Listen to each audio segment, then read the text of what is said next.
beyti kebabı edirik. Yuxalarını mən özüm hazırlamasam da hazır yuxadan istifadə etməmişəm. Bu elə ev yuxasıdır, amma siz hazır yuxadan da istifadə edə bilərsiniz.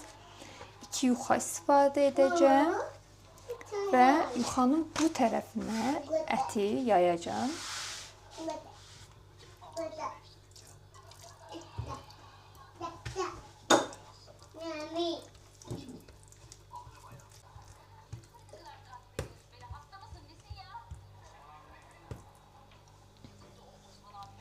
Bu şəkil əti yuxanın içərisinə yaydıqdan sonra rulon halında qatlayıram.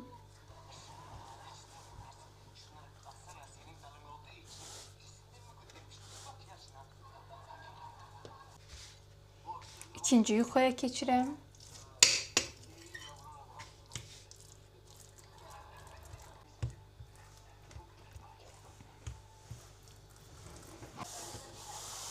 Məndə əlavə ət qaldığı üçün 3-cü yuxanı da hazırlayıram. Bu şəkil soba listinə yığdım. Yanına pomidor, biber də əlavə elədim. 180 dərəcəlik sobada 1 saat bişirəcəm.